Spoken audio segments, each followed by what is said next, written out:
Hello friends, multivariate procedure with R software के course में आप सभी का बहुत बहुत स्वागत है।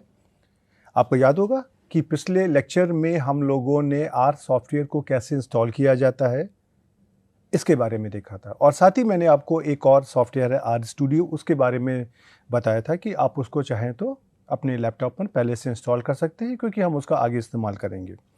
तो आज हम उम्मीद कर रहे हैं यह आर सॉफ्टवेयर आपने अपने लैपटॉप पर पहले से इंस्टॉल कर लिया होगा। अब जब भी कुछ हम अगर नया काम करने जाते हैं तो सबसे पहले मेरी आवश्यकता क्या होती है कि कोई मेरी थोड़ी सी सहायता कर दे, और अगर कोई मुझको थोड़ी सी सहायता अगर आरंभ में कर देता है तो मेरा कठिन से कठिन कार्य भी बहुत आसानी से ख़त्म हो जाता है।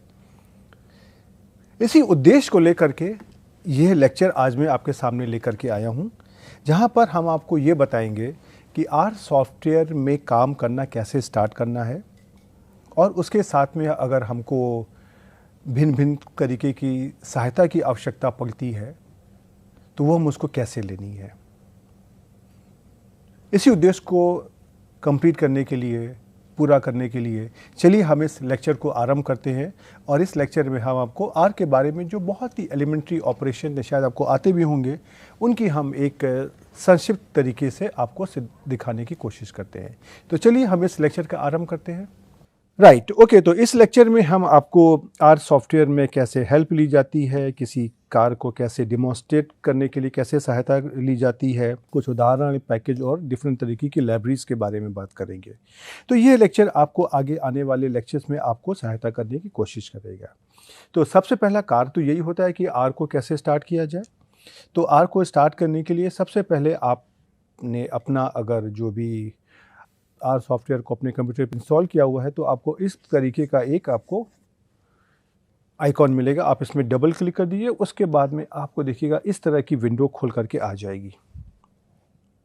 राइट, और इसके बाद में आप देखेंगे यहाँ पे इसमें आर के बारे में बहुत कुछ लिखा हुआ है। आर का वर्जन है 4.4.1। आज की डेट में मैं जब इस लेक्चर को रिकॉर्ड कर रहा हूँ तो ये वाला हमारे पास अवेलेबल है। और उसके बाद में आर के बारे में भिन्न भिन्न तरीके की जो इन्फॉर्मेशन है ये हमारे पास आ जाएगी। राइट, उसके बाद में अगर आपको आर से अगर आपको सहायता चाहिए होती तो आप देखोगे कि यहाँ पर आपको भिन्न भिन्न तरीके के ऑप्शन दिए हुए हैं, और उसमें से एक दिया हुआ है हेल्प। तो आप अगर यहाँ से भी आओगे तो आपको यहाँ पे आर कंसोल के बारे में, FAQ frequently asked question, R के बारे में, आर फॉर विंडोज़ के बारे में, डिफरेंट तरीके के मैनुअल्स जो हमारे होते हैं, और इस तरह के हमारे पास आप देखोगे HTML हेल्प, सर्च हेल्प, अप्रोपस, यहाँ से भी आपको मिल जाएगा। लेकिन मैं आपको इनके साथ में इनके बेसिक कमांड्स हैं उसके बारे में आपको बताने की कोशिश करूँगा। आपका पहला सवाल हमसे यही होगा कि जब ये कुछ यहाँ पर मेनू ड्रिवन है तो हम आपको उसके कमांड्स क्यों बताना चाहते हैं। इसके पीछे कारण ये है कि जब आप अपना प्रोग्राम लिखोगे तो जब हम प्रोग्राम लिखते हैं तो वहाँ पर हमको बहुत सारी चीज़ों की आवश्यकता पड़ती है जिनको मुझे वहाँ पे लिखना पड़ता है, टाइप करना पड़ता है। तो अगर हम कहें कि जैसे HTML हेल्प है, इसके बारे में आप अगर जानना चाहते हो तो आपकी बात से मैं सहमत हूँ कि यहाँ पर आप अगर HTML वाले लिंक पर आप अगर क्लिक करोगे तो आपको पूरी HTML की जो सहायता मिल जाएगी। लेकिन अगर आपको किसी अपने प्रोग्राम में अगर टाइप करना है इस सहायता को लेने के लिए, बेर आप क्या करोगे, उस वक्त क्या हो, आप उसको कैसे टाइप करोगे। इसी उद्देश्य के साथ में मैं आपको इन्हीं चीज़ों के, इनके जो हमारे कमांड्स होते हैं उसके द्वारा बताने की कोशिश करूंगा। चलिए सबसे पहले काम करते हैं। सबसे पहले तो यही आता है कि ये स्क्रीन कहाँ से आया। इसको हम जरा एक बार अपने आर सॉफ्टवेयर की साइट से एक बार देख लेते हैं, और हम अपना आर को स्टार्ट करके आपको ये दिखा देते हैं कि ये वाली स्क्रीन आपके सामने आने वाली है तो ये किस प्रकार से लगेगी। तो सबसे पहले तो देखिए मैं आपको इस साइट के बारे में बता दूं। इसके बारे में मैंने आपको पिछले लेक्चर में बताया था। देखिए ये यहाँ पर है ऐसा डाउनलोड आर, देखिए यहाँ पर ये लिखा हुआ है, जहाँ पर मेरा कर्सर है वहाँ पे आपको ध्यान देना है। देखिए ये, और आप जब आप यहाँ पर जब आप क्लिक करोगे तो देखेंगे आपको इस तरह के, आपको देखिए जो CRAN comprehensive R archive network के मिरर्स हैं वो आपको मिल जाएंगे। आप यहाँ से कहीं से भी आप अगर क्लिक करते हैं, जैसे मैंने ऑस्ट्रिया में यहाँ पर क्लिक में करता हूँ तो ये इसका नेटवर्क है, और मैं जैसे ही मैं यहाँ पर मैं क्लिक करूँगा तो ये देखेंगे इस तरह का खुल जाएगा। यहाँ पर आप ये देखेंगे आपको यहाँ पे लिनक्स, मैकिन्टोश और विंडोज़ के लिए यहाँ पर आपको लिंक्स दिए हुए हैं। अगर आपको विंडोज़ के लिए आर को सॉफ्ट करना है तो मैंने यहाँ पे क्लिक किया और देखिए उन्होंने कहा है कि if you want to install the R for the first time, तो आपको यहाँ पे जो उसका बेस पैकेज है यहाँ पर आपको क्लिक करना है। और बेस पैकेज में आप जब भी क्लिक करोगे तो आपको इस तरीके का खुल जाएगा। यहाँ से आप आर का जो वर्जन है 4.4.1 ये आप यहाँ से डाउनलोड कर सकते हो और उसके बाद में आप इसको आराम से इंस्टॉल करके देखिए आपका इंस्टॉल यहाँ पे सॉफ्टवेयर आपका डाउनलोड देखिए हो रहा है इस जगह पर। और जब आपका ये आपका इंस्टॉल हो जाएगा देन आप उसको इंस्टॉल कर सकते हैं।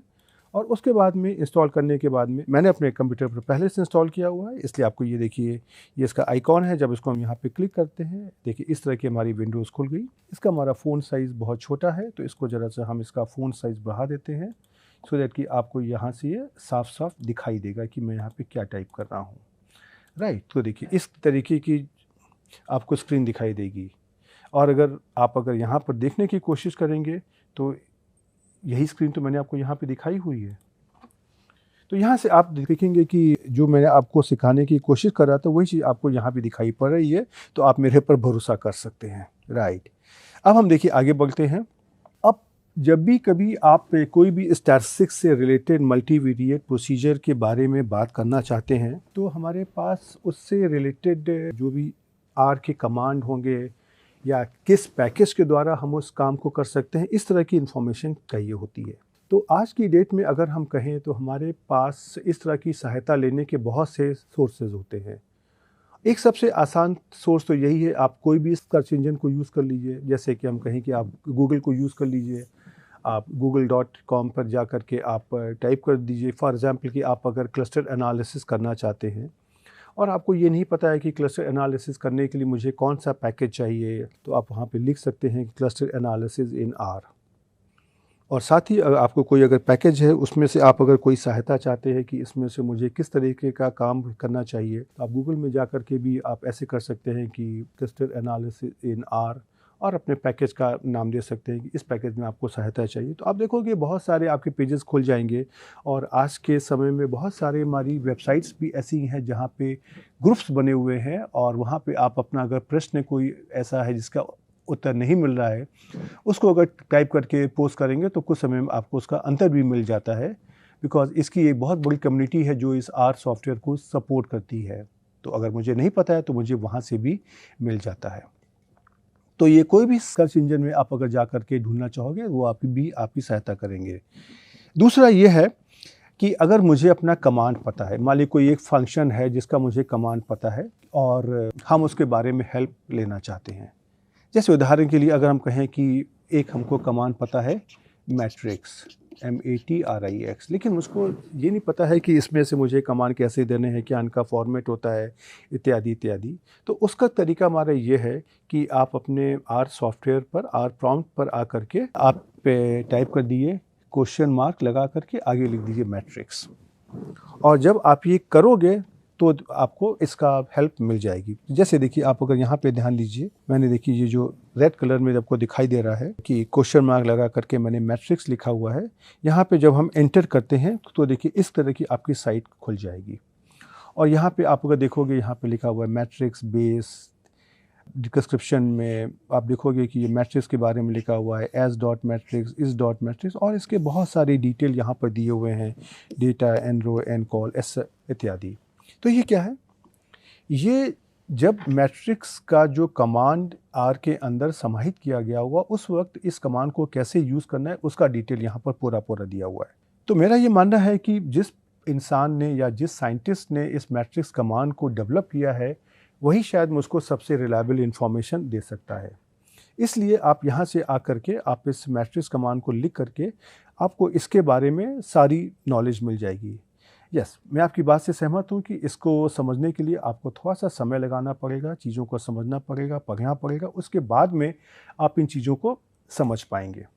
लेकिन ये कोई मेरे हिसाब से बड़ी बात नहीं है। आपको इतनी बड़ी सहायता मिल रही है, उसके लिए आप अगर इतना भी करते हो तो भी ये बहुत बड़ी बात है। और आप अगर देखोगे यही आपकी साइट आगे बढ़ती जाएगी और उसमें भिन्न भिन्न तरीके के जो डिटेल्स हैं वो सब आपको मिलते रहेंगे। तो देखिए मैं आपको इस चीज़ को मैं आर सॉफ्टवेयर पर भी मैं करके दिखाता हूँ। मैं देखिए यहाँ पर मैंने टाइप किया क्वेश्चन मार्क मैट्रिक्स। आप देखोगे कि कैसे मैंने एंटर किया, मैंने यहाँ पर तो देखिए क्या हुआ, ये देखिए इस तरह का खुल गया। अब आप अगर देखोगे यहाँ पे तो देखिए ये मैट्रिक्स के बारे में दिया हुआ है, ये कुरियर फ़ॉन्ट में है, फिर एज मैट्रिक्स के बारे में। उसी तरह से आप देखोगे तो इसमें आपको यहाँ पे एन रो, एन कॉल इत्यादि करके बहुत सारी इन्फॉर्मेशन देखिए सब दी हुई है। अब मैट्रिक्स जैसे छोटे से कमांड को समझने के लिए आपको इससे ज़्यादा भला किस इन्फॉर्मेशन की आवश्यकता पड़ेगी, बट कंडीशन खाली एक ही है कि आपको थोड़ा सा अपना समय लगाना पड़ेगा इन चीज़ों को समझने के लिए। उसी तरीके से अगर हम आते हैं, एक और हमारे पास तरीका होता है कि अगर मुझको ये नहीं पता है कि मेरा कमांड क्या है, लेकिन मुझको अपना कार्य पता है। जैसे कि अगर मैं कहूँ कि मुझे आर सॉफ्टवेयर में डेटा को कैसे इनपुट किया जाता है, ये कैसे किया जाए, तो उसके लिए हम क्या कर सकते हैं कि हमारा कमांड है help.search HELP.SEARCH और पैरेंथेसिस के अंदर हम डबल कोट्स में लिख देते हैं डेटा इनपुट। डेटा इनपुट क्या है? डेटा इनपुट तो वही है जो आप कहना चाहते हो आम भाषा में, अपनी भाषा में। और जब आप इसको डबल कोट्स के अंदर लिख दोगे तो ये क्या हो जाएगा, कमेंट हो जाएगा, और इसको पूरा पूरे कमेंट की तरह ये लेगा, ये कि आपको एक स्ट्रिंग की तरह लेगा रादर। तो डेटा इनपुट एक कमेंट है, उसको उसने एक स्ट्रिंग की तरह ले लिया है और उसको वो आपको सर्च करने की कोशिश करेगा। जब आप करोगे इसको आर कंसोल में, तो आप जब यहाँ पे टाइप करोगे help.search data input double quotes के अंदर पैरेंथेसिस में, देन आपको इस तरह का कुछ आपको स्क्रीन दिखाई पड़ेगा यहाँ पे। और यहाँ से आप ये देखोगे कि उसने आपको दे दिया read.dif, read.table। इस तरह से आप इसको अगर खोलते जाओगे तो देखिए यहाँ भी डेटा इनपुट आ रहा है, यहाँ भी डेटा इनपुट आ रहा है। तो ये आपको यहाँ पर इस तरह का डेटा इनपुट देता रहेगा। आप इसमें इस लिंक पर आप अगर आगे क्लिक करते रहोगे तो आपको और भी इंफॉर्मेशन मिलती रहेगी। तो चलिए आगे बढ़ने के पहले मैं आपको ज़रा सा इस चीज़ को यहाँ पर मैं करके भी मैं दिखा देता हूँ। अपना समय बचाने के लिए मैं इस कमांड को यहाँ पर कॉपी कर लेता हूँ। अब देखिए यहाँ पर मैं आपको एक कमांड और दिखाना चाहूँ, तो ये आपकी स्क्रीन पूरी फिलअप हो गई। इसमें कहीं टाइप करने की जगह अगर है, बहुत थोड़ी सी बची, तो हम इसको साफ़ करना चाहते हैं। तो स्क्रीन को क्लियर करने के लिए हमारा कमांड होता है Ctrl+L। तो हमने कंट्रोल की दबाई और L अल्फ़ाबेट की दबा दी, तो ये हमारा क्लियर हो गया। अब यहाँ पे अगर हम अपना कमांड को पेस्ट करते हैं और इंटर करते हैं तो देखिए इस तरीके का खुल गया। अब हम यहाँ पे read.table करेंगे तो देखिए इस read.table के बारे में बहुत सारे कमांड डिटेल आ गए। अब ये आपका कार्य है, जैसा मैंने पहले कहा कि आपको इसको पढ़ के समझिए और अपनी आवश्यकता के अनुसार आप इसको इस्तेमाल करने की कोशिश करिए। राइट। उसी तरीके से हमारे पास एक और ऑप्शन भी होता है कि अगर मुझे खाली ऑनलाइन हेल्प चाहिए तो उसके लिए हम हेल्प और पैरेंथेसिस में ऐसा भी लिख सकते हैं, हम help.start और पैरेंथेसिस में ऐसा लिख सकते हैं। इससे हमारा एक HTML ब्राउज़र खुल जाएगा और उसके द्वारा हमको उसकी सहायता मिल जाएगी। जैसे कि जब हम आर सॉफ्टवेयर पे हेल्प या help.start अगर हम करेंगे तो देखिए इस तरीके का कुछ खुल जाएगा। और यहाँ पे आप देखोगे बहुत सारे हमारे यहाँ पर ऑप्शन है, introduction to R, writing R extension, data import. अब थोड़ा सा कॉमन सेंस को यूज़ करते हुए आप ये देख सकते हो कि आपको किस सेक्शन में आपको सहायता मिलने वाली है और उसकी बेसिस पे आप इसमें से आगे नेविगेट करते हुए अपनी रिक्वायर्ड सहायता को ले सकते हैं। राइट। तो चलिए ये मैं आपको पहले एक बार करके मैं दिखा दूं। और यहाँ पे देखिए हेल्प स्टार्ट जो यहाँ पर मैंने किया, और इसके बाद जब हम इंटर करेंगे तो देखिए ये हमारा खुल के आ गया। यहाँ पे देखेंगे आप introduction to R data import export, जैसे मैंने यहाँ पे क्लिक किया तो देखिए इस तरीके से आ जाएगा। राइट। तो इसमें आप देखोगे कि आपको सारी इन्फॉर्मेशन यहाँ पर अवेलेबल है, और आर में अगर आपको किसी प्रकार का कार्य भी करना है तो यहाँ से आपको सहायता मिल जाएगी। राइट। अब इसके बाद हम एक और प्रकार की सहायता लेने की बात करते हैं। उसके लिए हमारे दो फंक्शंस होते हैं जिनका कमांड होता है फाइंड FIND और अप्रोपस APROPOS। इनका कार्य क्या होता है, इनके द्वारा भी हम भिन्न तरीके से सहायता ले सकते हैं। एक बात आपको ज़रूर याद रखनी है कि आर हमारा केस सेंसिटिव सॉफ्टवेयर होता है। इसमें से लोअर केस अल्फ़ाबेट्स और अपर केस अल्फ़ाबेट्स दोनों में फ़र्क होता है, अर्थात स्मॉल a और कैपिटल A दोनों हमारे अलग अलग होते हैं। तो जिस कमांड में स्मॉल अल्फ़ाबेट्स को लिया गया है, लोअर केस अल्फ़ाबेट्स को लिया गया है, वहाँ पे आप उनको वैसे ही यूज़ करिए। आप उनको कैपिटल से या कैपिटल को स्मॉल से चेंज करने की कोशिश नहीं करिएगा, फिर हमारा कमांड बदल जाएगा। जो हमारा ये फाइंड फंक्शंस होता है, ये मुझको बताता है कि कोई हमारा कमांड किस पैकेज में है। इसका क्या मतलब है?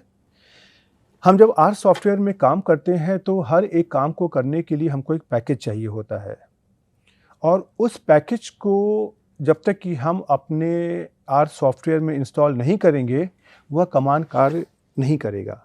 तो हमारे लिए एक बहुत बड़ा सवाल आरंभ में होता है कि अगर हम कुछ कार्य अगर करना चाहते हैं, तो हमको वो पैकेज मालूम होना चाहिए। अब पैकेज तो जैसे मैंने आपको पिछले लेक्चर में बताया था कि 20,000 से ज़्यादा हमारे पैकेज डेवलप हो चुके हैं।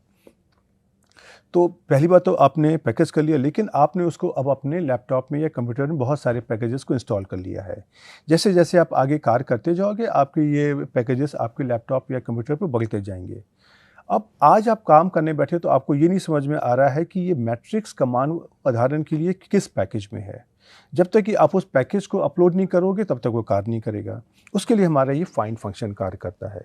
तो हमने जैसे यहाँ पे टाइप किया, मान ली कि मैट्रिक्स कमांड किस पैकेज में है, तो मैंने टाइप कर दिया फाइंड, और पैरेंथेसिस में मैंने डबल कोट्स में टाइप कर दिया मैट्रिक्स, MATRIX, और जब इसको एग्जीक्यूट करेंगे तो इसने हमको आंसर दे दिया पैकेज बेस, अर्थात ये बेस पैकेज में है। तो बेस पैकेज में है तो वो तो आपको कुछ अपलोड करने की ज़रूरत नहीं है, लेकिन ये आपको इन्फॉर्मेशन यहाँ से मिल जाएगी। जैसे देखिए ये है, राइट। और उसी तरीके से आपको अगर मान लीजिए ये याद नहीं आ रहा है कि कुछ एक कमांड का पार्शियल नेम तो याद है लेकिन पूरा नाम नहीं याद आ रहा है, उसको अगर उससे संबंधित सहायता चाहिए, तो हमारा कमांड होता है अप्रोपस, APROPOS। उसमें से हम क्या करते हैं कि ये जब हम अप्रोपस कमांड को यूज़ करेंगे, तो ये हमको एक कैरेक्टर वेक्टर दे देता है जहाँ पे बहुत सारे नाम लिखे होते हैं, और उस नाम के अंदर हम जिस अल्फ़ाबेट को या जिस कैरेक्टर को ढूंढना चाहते हैं वो उसमें लिखे होते हैं। जैसे उदाहरण के लिए हमको देखना है कि LM ये किन किन कमांड्स में आता है, तो मैंने कर दिया अप्रोपस और डबल कोट्स में पैरेंथेसिस में लिख दिया LM। अब आप देखोगे जो हमारे कंप्यूटर में जितने भी हमारे कमांड्स स्टोर थे, उसमें से कहाँ पे LM आ रहा है, उसने मुझे सारी लिस्ट दे दी है। जैसे आप अगर देखोगे यहाँ पे देखिए LM यहाँ दिया हुआ है, यहाँ पे LM दिया हुआ है। अब यहाँ पे आप अगर देखोगे LM दिया हुआ है, राइट। ये ऑप्शनल मेथड इसका नाम है, लेकिन उसने LM दोनों को कंबाइन कर दिया है, राइट। उसी तरीके से आप अगर यहाँ पे देखोगे LM दिया हुआ है, यहाँ पर LM दिया हुआ है। और उसी तरीके से आप हर एक नाम में आप अगर देखोगे तो कहीं ना कहीं आपको LM दिखाई पड़ेगा। अब उसमें से आप ये थोड़ा सा सोच करके फैसला कर लीजिए कि आपको कौन से कमांड की आवश्यकता थी, राइट। तो ज़रा से हम आगे बढ़ने के पहले आपको ज़रा हम इन कमांड्स को अपने आर सॉफ्टवेयर में करके दिखा दें, सो दैट कि आपको एक कॉन्फिडेंस आ जाए। लेकिन मैं साथ में आपको ये भी कहूँगा कि आप भी इनको करने की कोशिश ज़रूर करिएगा। जैसे मैंने फाइंड देखिए मैट्रिक्स किया, ऐसी मैंने जो आपका अगला कमांड है अप्रोपस, उसको अगर मैं कहता हूँ को देखिए क्या आएगा।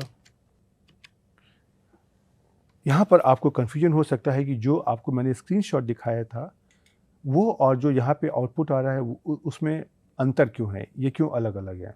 उसका कारण बहुत ही सिंपल सा है। जब मैंने इस स्लाइड को तैयार किया था, तो जो मेरा अपना पर्सनल लैपटॉप है मैंने उसको यूज़ किया था, तो उसके अंदर जहाँ जहाँ पे LM आ रहा था उसने दिखाया। जब मैं इसको अपने स्टूडियो में रिकॉर्ड कर रहा हूँ, तो वहाँ पे जो मुझे कंप्यूटर दिया गया है वहाँ पर ये फाइल्स हैं। हो सकता है कि जब आप अपने कंप्यूटर में करोगे तो आपको इससे भी अलग कुछ आउटकम मिलेगा, लेकिन ये कोई परेशान होने की बात नहीं होती है। अब दूसरी बात आती है एक और, कि जब हम किसी नए टॉपिक को समझने की कोशिश करते हैं, तो आपको ऐसा नहीं लगता कि कोई अगर मुझको उसके कुछ उदाहरण बता दे तो हमारे लिए उस टॉपिक को समझना बहुत आसान हो जाएगा। आपको याद होगा कि हम लोग जब अपने पढ़ते हैं तो टेक्स्ट बुक में हर टॉपिक को का कॉन्सेप्ट देने के बाद में कुछ उदाहरण होते हैं, और उन उदाहरण को पहले जब हम अगर सॉल्व कर लेते हैं तो हमारे अनसॉल्व प्रॉब्लम जो हमको आगे करनी होती हैं उनको सॉल्व करना आसान हो जाता है, और मुझको कॉन्सेप्ट भी समझ में आने लगता है। उसी चीज़ को ध्यान में रखते हुए आर के अंदर भी एक कमांड दिया गया है, उसको हम कहते हैं एग्जाम्पल। तो जिन जिन टॉपिक्स पर आर के अंदर उदाहरण अवेलेबल हैं, मौजूद हैं, वहाँ पर हम इस कमांड का यूज़ करके हम उनका उदाहरण समझ सकते हैं। जैसे उदाहरण के लिए हमारे पास एक कमांड होता है LM। ये जो LM कमांड होता है ये हमारा लीनियर मॉडल्स के लिए एक्चुअली में होता है। अब बाद में इसको इस्तेमाल भी करोगे जब हम मल्टीपल लीनियर रिग्रेशन एनालिसिस का टॉपिक करेंगे। तो अब अगर हमको अपने लीनियर मॉडल्स को एग्जीक्यूट करना है, तो ये तो मुझे पता चल गया कि हमारा कमांड है LM, और हम इस LM के ऊपर हम एक उदाहरण देखना चाहते हैं। तो मैंने यहाँ पे टाइप किया एग्जाम्पल और पैरेंथेसिस में LM, और जब आप देखोगे तो आपको इस तरीके का स्क्रीनशॉट मिल जाएगा। आप यहाँ पे देखोगे इट रिक्वायर्स ग्राफिक, और ये कौन सा एग्जाम्पल है, ये एनेट डॉब्सन का 1990 का एडिशन है। बुक का नाम है an introduction to generalize linear model. वहाँ पे पेज नंबर 9 पर कुछ डेटा दिया हुआ है, इसके ऊपर उन्होंने सारी एनालिसिस करी है, कौन कौन से कमांड है, उनका क्या क्या आउटकम है, और इस तरीके से आप आगे बढ़ते जाओगे, राइट।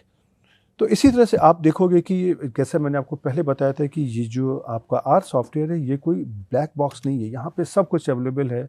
आप अगर कुछ भी करना चाहोगे तो आप बहुत आराम से कर सकते हो। जैसे देखिए हम आपको इसको आर सॉफ्टवेयर में करके दिखाएं अगर हम, तो देखिए मैंने जहाँ पे टाइप किया एग्जाम्पल LM, और देखिए जब हमने इसको एंटर किया तो देखिए इस तरीके का आ गया। अब हम आगे एंटर करेंगे तो देखिए सारे डिटेल्स हमारे पास आते जाएंगे।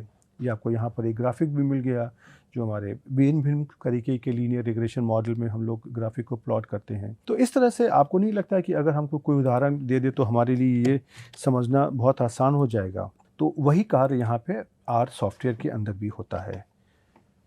उसी प्रकार से हमारा एक और कमांड होता है डेमो। डेमो का मतलब क्या होता है? डिमॉन्स्ट्रेशन। आपको नहीं लगता है कि अगर हमारे घर में कोई भी एक, अगर हम नया इक्विपमेंट लेते हैं, चाहे वॉशिंग मशीन हो, चाहे फ्रिज हो, या कोई भी ऐसा इक्विपमेंट हो, तो कोई अगर उसको अगर एक बार उसको चला करके दिखा दे कैसे इस्तेमाल करते हैं, उसमें से क्या क्या होता है, तो बहुत जल्दी समझ में आ जाता है। ठीक है, उसके मैनुअल के साथ भी हम समझ सकते हैं, लेकिन यूजुअली आप देखेंगे कंपनी से कोई ना कोई आदमी आता है और आपको उस इक्विपमेंट का डिमॉन्स्ट्रेशन दे करके जाता है। तो उसी तरीके से आर के अंदर भी अगर मुझे किसी कमांड को यूज़ करना है, उसका डिमॉन्स्ट्रेशन देने के लिए भी हमारे पास कमांड होता है डेमो, DEMO।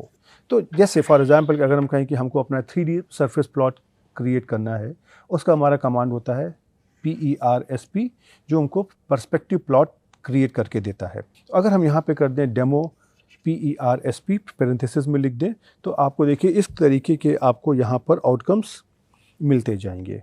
आप देखोगे कि यहाँ पर आपको डिफरेंट तरीके के ग्राफिक्स मिलते जाएंगे और ये आपकी स्क्रीन आगे कंटिन्यू करती जाएगी। उसी तरीके से अगर हम मान लीजिए डेमो ग्राफिक्स अगर करते अगर हैं, ग्राफिक हमारा एक और कमांड होता है जिससे हमको भिन्न भिन्न प्रकार के ग्राफिक्स मिलते हैं, तो उसमें से भी आपको इसी तरीके का डिटेल मिलता जाएगा। और जैसे जैसे आप उसको एंटर करते जाएंगे अपने कंप्यूटर में, आपको ये स्क्रीन बढ़ते जाएंगे और आपको भिन्न भिन्न तरीके के आपको ग्राफिक्स यहाँ पर मिलते जाएंगे।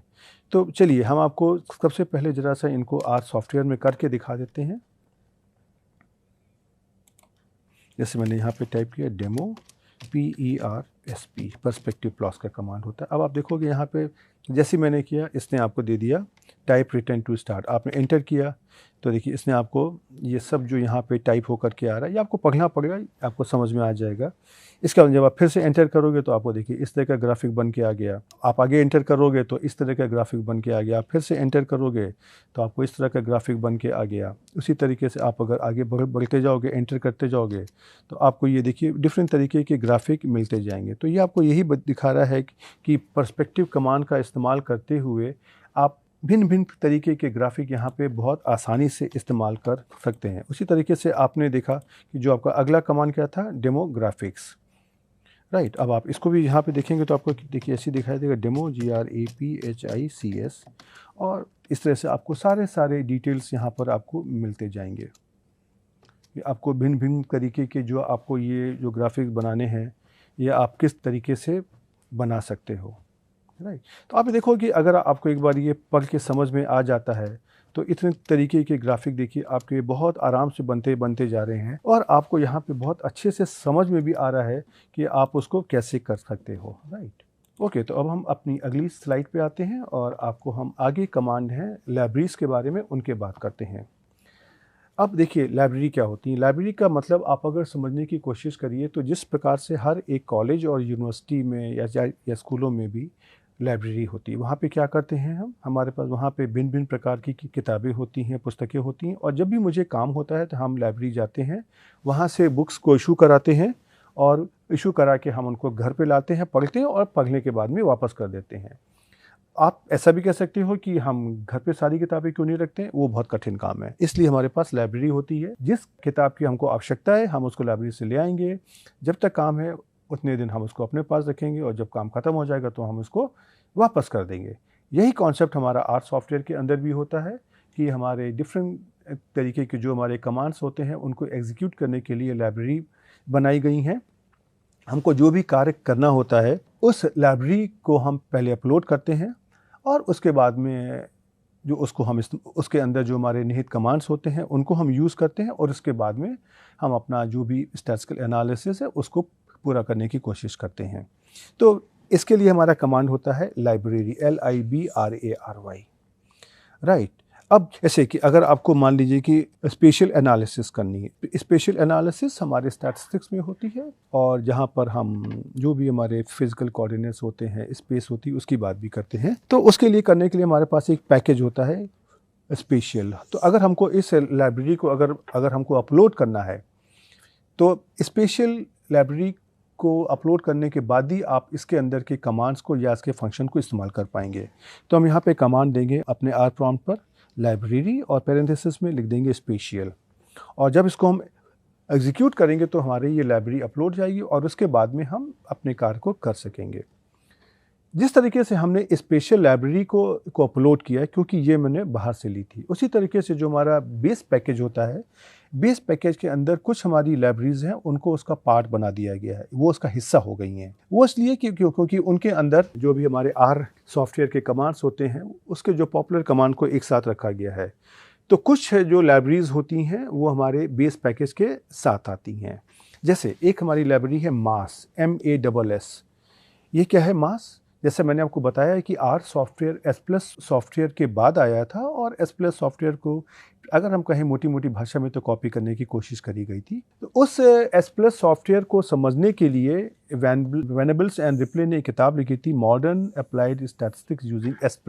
उसके अंदर उन्होंने जो भी डेटा सेट्स यूज़ किए थे उन सारे डेटा सेट्स को एक MASS, और सभी कुछ मैंने अपर केस अल्फ़ाबेट्स में लिखा हुआ है, इस लाइब्रेरी के अंदर डाल दिया गया है। MASS कहाँ से आया? मॉडर्न का M, अप्लाइड का A, स्टैटिस्टिक्स का S और S+ का S, यहाँ से आया। उसके बाद तो इस पैकेज से क्या हुआ कि ये भी इसको हम आर के अंदर ले आए। तो जो लोगों ने पहले इस किताब को इस्तेमाल करके S+ को सीखा था उनके लिए आर सॉफ्टवेयर में उन्हीं एग्जाम्पल्स को फिर से रिपीट करने में कोई दिक्कत नहीं होने लगी और वो कंफर्टेबली S+ से आर में स्विच कर गए थे। उसी तरीके से हमारा एक और सॉफ्टवेयर, एक और लाइब्रेरी है MGCV। ये हमारी जनरलाइज एडिटिव मॉडल्स के लिए इस्तेमाल होती है। तो ये हमारे बिल्ट इन लाइब्रेरीज हैं जो हमारे उस बेस पैकेज के साथ में, अर्थात जब हम आर सॉफ्टवेयर को इंस्टॉल करते हैं उसके साथ में ही आती हैं। साथ ही में हमारी एक उत्सुकता होती है कि इस लाइब्रेरी फंक्शन के अंदर क्या क्या है, कहाँ से है। जैसे मैंने बताया था कि ये कोई आर सॉफ्टवेयर ब्लैक बॉक्स नहीं है। तो उसके लिए हम अगर मान ली स्पेशल लाइब्रेरी की हेल्प अगर चाहिए तो हम यहाँ पे ऐसे लिखेंगे लाइब्रेरी और पैरेंथेसिस में लिख देंगे हेल्प इक्वल टू स्पेशल। अब आप देखोगे यहाँ पे आपको इससे संबंधित जितनी भी इंफॉर्मेशन मिल जाएगी कि ये पैकेज का नाम स्पेशल है, प्रायोरिटी रिकमेंडेड है, वर्जन इसका ये है, डेट 2023/7/20 है, अर्थात 20 जुलाई 2023, और उसके बाद में बहुत सारे आपके कमांड्स आते जाएंगे और इस तरीके का आपको स्क्रीनशॉट मिल जाएगा, राइट। तो इस तरीके से हम अपने इस लाइब्रेरी पैकेज को इस्तेमाल करते हैं। अब इसके साथ में एक और बात आती है कि अगर कोई पैकेज आपके कंप्यूटर पे नहीं है, जो आपके बेस पैकेज का हिस्सा नहीं है, उसको आपको अलग से इंस्टॉल करना पड़ेगा। तो उसको कैसे किया जाए? क्योंकि जो हमारा बेस पैकेज है उसके अंदर तो क्या बोलते हैं कि खाली जो हमारे बेसिक कमांड्स होते हैं उन्हीं को दिया गया है, और एडवांस कार्य करने के लिए आपको अलग से पैकेज की ज़रूरत पड़ेगी। और हर एक कार्य को करने के लिए हमारे पास स्पेसिफिक पैकेजेस होते हैं और उनको अगर मुझको इस्तेमाल करना है तो हमको आर प्रोजेक्ट की जो साइट है, आर सॉफ्टवेयर की साइट है, वहाँ से उनको मुझे डाउनलोड करके इंस्टॉल करना पड़ता है। लेकिन ये कार्य बहुत ही आसान है। आपके पास कमांड होता है और उस कमांड के द्वारा आप इस पैकेज को बहुत आसानी से आप इंस्टॉल कर सकते हैं। तो किसी भी पैकेज को इंस्टॉल करने के लिए सबसे पहले आप आर प्रोग्राम को, अपना जो आर सॉफ्टवेयर, आप उसको रन करिए और कमांड लाइन पे आप टाइप कर दिए install.packages, install.packages पैकेजेस, और इसके साथ में आप अपना जो पैकेजेस का नाम लिख दीजिए। जैसे उदाहरण के लिए अगर हम कहें कि मेटा एनालिसिस करने के लिए हमारा एक पैकेज होता है आर मेटा, और क्लस्टर एनालिसिस करने के लिए हमारा पैकेज होता है क्लस्टर। अगर मान लीजिए इसमें से आपको कोई भी अगर पैकेज इंस्टॉल करना है तो आपको लिखना पड़ेगा इंस्टॉल डॉट पैकेजेस और पैरेंथेसिस में डबल कोट्स में आर मेटा, जो भी पैकेज का नाम है। या अगर आपको क्लस्टर पैकेज को इंस्टॉल करना है तो इंस्टॉल डॉट पैकेजेस और पैरेंथेसिस में डबल कोट्स में क्लस्टर लिखना पड़ेगा, राइट। आप जब इसको ऐसा करेंगे तो आप ये देखेंगे कि इस तरीके की आपकी साइट आएगी जहाँ पे आपको चूज़ करना पड़ेगा कि आप कहाँ से अपना पैकेज इस्तेमाल आप उसको डाउनलोड करना चाहते हैं, और उसके बाद में अपने आप से पैकेज डाउनलोड हो जाएगा और आपको इस तरह का स्क्रीन दिखाई देगा जहाँ पर ये लिख करके आएगा कि package is successfully unpacked and MD5 sums check. जब ये आ जाए इसका मतलब है कि पैकेज आपके कंप्यूटर पर इंस्टॉल हो गया है और आप उसको आराम से यूज़ कर सकते हो। उसी तरीके से आपने अगर क्लस्टर पैकेज को इंस्टॉल किया है तो उसी तरीके का आपको स्क्रीन यहाँ भी मिलेगा और यहाँ भी ऐसे ही लिख के आएगा कि आपका पैकेज सक्सेसफुली अनपैक हो गया है और MD5 सम्स चेक हो गया है। तो उसके बाद अब हम आपको ज़रा सा इनको दिखाते हैं कि अगर आपको अपने कंप्यूटर पे इनको करना है तो किस तरीके का ये आएगा। तो देखिए, उदाहरण अपना टाइम बचाने के लिए मैंने इसको यहाँ पे कमांड को कॉपी कर लिया है और देखिए कैसे मैंने कहा इंस्टॉल डॉट पैकेजेस। इसने मुझसे पूछा कि आप कहाँ से किस CRAN सर्वर से आप उसको डाउनलोड करना चाहते हैं। कैसे इसमें से मैंने मान लीजिए कह दिया कनाडा, ये कनाडा करके मैंने उसको ओके कर दिया। अब आप देखोगे कि ये पैकेज अपनी आप से यहाँ पर इंस्टॉल हो जाएगा। इसमें से कुछ सेकंड का समय लगता है, ये डिपेंड करता है कि इसका पैकेज का साइज़ छोटा है कि बड़ा है। और देखिए यहाँ पर ये लिख करके आ गया package R meta successfully unpacked and MD5 sums checked. इसका मतलब है कि ये यहाँ पर इंस्टॉल हो गया। उसी तरीके से अब जो क्लस्टर पैकेज है आप उसको स्वयं अपने कंप्यूटर पर एक बार इंस्टॉल करिए और देखिए कि ये कार्य करता है कि नहीं करता है, और ये कोई ऐसा बहुत बड़ा काम नहीं है।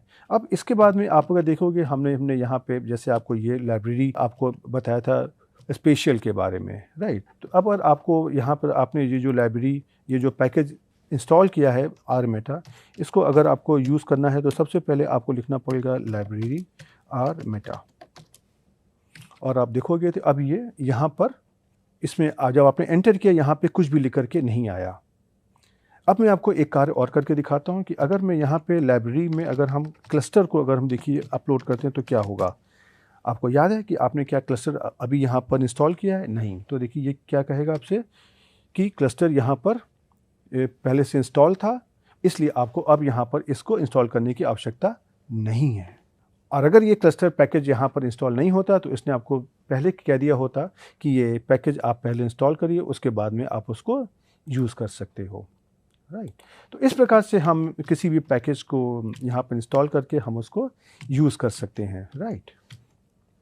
अब सबसे अंत में बात आती है, जब आपने अपना कार्य कर लिया है तो आप अपने इस आर सॉफ्टवेयर से बाहर आना चाहेंगे। तो आर सॉफ्टवेयर से बाहर आने के लिए, क्विट करने के लिए हमारा कमांड होता है क्यू, और क्यू और पैरेंथेसिस आप लिख दीजिए। तो उसके बाद में आप इसको यहाँ पर आप क्विट कर जाएंगे। ऐसे देखिए हम आपको यहाँ पे क्विट करके दिखाते हैं। अब उसमें से देखिए क्या क्या पूछेगा आपसे। मैंने कहा क्यू पैरेंथेसिस, तो सबसे पहले आपसे पूछेगा सेव वर्क स्पेस इमेज, अर्थात आपने अभी तक आर में जो जो काम किया हुआ है अगर आप उसको सेव करना चाहते हैं देन आप कह दीजिए यस, और अगर नहीं करना चाहते हैं तो आप बोल दीजिए नो। तो देखिए यहाँ पर हम इसको यस कर देते हैं क्योंकि हमको आगे इसका काम पड़ने वाला है। मैंने देखिए यस कर दिया और उसके बाद में ये हमारा आर सॉफ्टवेयर क्विट कर गया, राइट। ओके, तो अब हम यहाँ पर इस लेक्चर में रुकते हैं और आपने देखा कि इस लेक्चर में हमने अपने आर सॉफ्टवेयर को यूज़ करने के लिए जो हमारे बेसिक ऑपरेशंस हैं उनका हमने आपको एक ओवरव्यू देने की कोशिश करी है। और मुझे पूरी उम्मीद है कि आप में से बहुत लोगों को ये सब बातें आती होंगी, लेकिन मुझे नहीं पता है। इसलिए मैं अपने सारे स्टूडेंट्स को एक लेवल पर मैं लाना चाहता हूँ। इसके पहले कि मैं अपने जो स्टैटिस्टिक्स के टॉपिक्स को मैं शुरू करूँ और मैं ख़ास तौर पे मल्टीवेरिएट प्रोसीजर्स की बात करूँ। लेकिन मैं आपसे उम्मीद करता हूं कि अगर आपको ये चीज़ें आती भी हैं तो भी आप अगर उनको एक बार रिवाइज़ कर लेंगे तो आगे की जो यात्रा है हमारी और आपकी सुखमय होगी और हम आपस में एक दूसरे की बात को बहुत आसानी से समझ सकेंगे। और इस लेक्चर में मैंने आपको कुछ जो सेलेक्टेड कमांड्स मेन होते हैं उनके बारे में बताया है, बट बहुत सारे और भी कमांड्स ऐसे हैं। लेकिन आप हमसे एग्री करेंगे कि हमारे पास यहाँ पे लिमिटेड टाइम है और मैं उसमें से आपको खाली आपकी सहायता करना चाहता हूँ, सो दैट कि उस आर के बहुत सारे कमांड में से कौन कौन से कमांड ऐसे हैं जिनका हमको यूज़ करना है, उनको मैं आपको एक बार बता करके एक लेवल पर लाने की कोशिश कर रहा हूँ। तो अगले लेक्चर में हम अपने आर के कुछ और कमांड्स के साथ में कंटिन्यू करेंगे। तब तक आप इनका एक बार रिवीजन करिए, प्रैक्टिस करिए। आता है तो कोई बात नहीं, कुछ उदाहरण कर लेंगे तो उसमें कोई नुकसान नहीं है। तो आप इनकी प्रैक्टिस करिए और हम आपको अगले लेक्चर में फिर से मिलेंगे। तब तक के लिए गुड बाय।